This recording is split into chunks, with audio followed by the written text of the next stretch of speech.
Hi guys. It has been a chaotic couple weeks with family stuff and sick pets and just a lot of things happening. And I kind of fell a little behind on my my garden stuff and, well, a lot of things in general. But since that happened, I noticed some forgotten about potatoes in the pantry that sprouted. So I figure it's about that time to think about getting them into the garden here in South Carolina anyway. So I'd bring you along with how I start my seed potatoes. So this is pretty much how you're going to start any potatoes, except sweet potatoes because they are not technically a potato, but whether it's a red skin potato, a golden potato, or your classic and a Idaho potato. They all start by cutting the sprouted potatoes into pieces. So each piece has ideally 2 eyes on it, 2 of the sprouts on it. But it's okay if there's not 2 sprouts and you only get 1 per cutting. And then they'll cure and then go in the ground.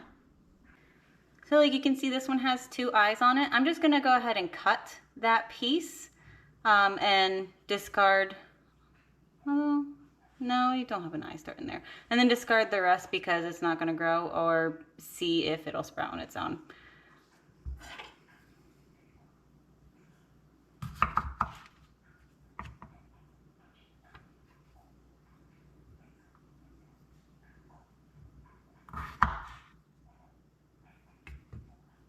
I'm gonna see if that little thing turns into an eye right there, but you don't need big pieces.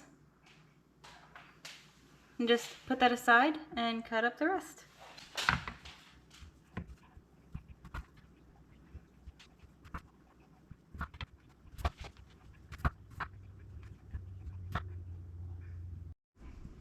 Now they don't need to be big pieces. I find that if there's more potato attached to it, the higher chance that they will rot in the ground.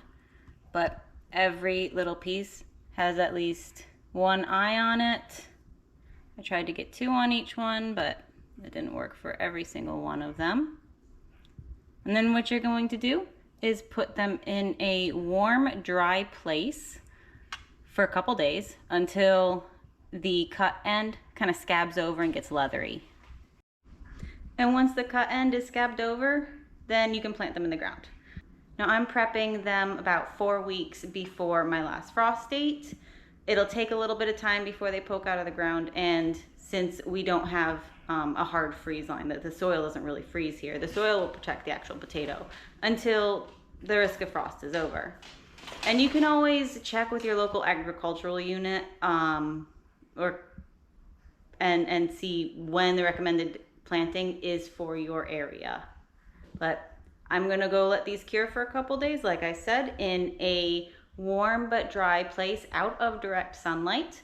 And then I'll show you what it looks like once they've scabbed over and you get that leathery skin. And then we'll go ahead and plant them.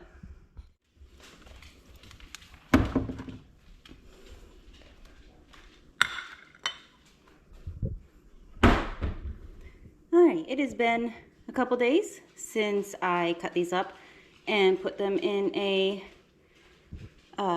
dry space out of direct sunlight so they could get this lovely leathery skin over them. I don't know if you can really tell on camera, but they are not wet anymore. They are not shiny. It really does feel like leather. There's a nice skin over them. Kind of soft, kind of squishy. But they're ready for planting.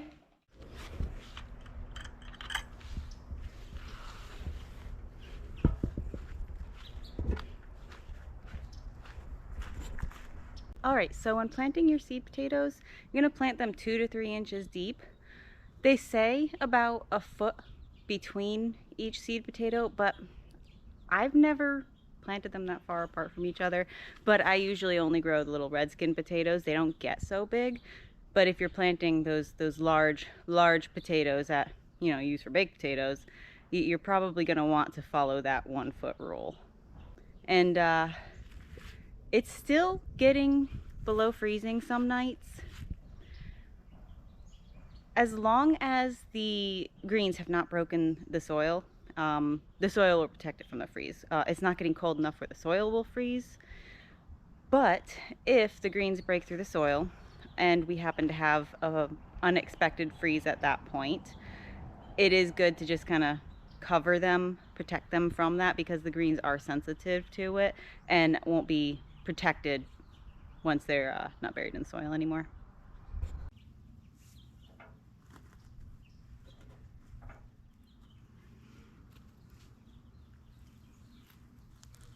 You can see I've already winterized this bed and put the cardboard down. And even though I just did it a couple weeks ago, this cardboard's already plenty soft to punch through.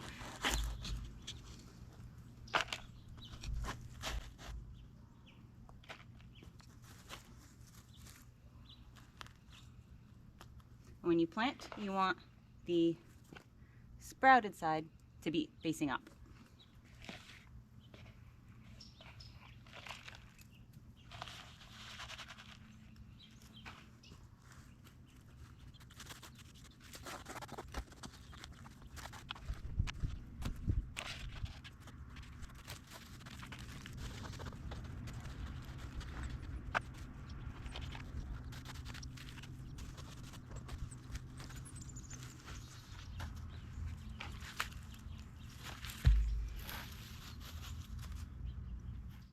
All right, and that is all there is to it. I'll keep you updated how they grow. I don't foresee having any major frosts by the time they sprout through the ground, but we'll see. I'll be prepared to cover them. I've had some weird weather lately, but surprisingly, everything's looking pretty good that's still growing. Still got carrots, plenty of them. Have some good ones in there. Oh, look at that big one. I also saw cauliflower head. That's looking really nice.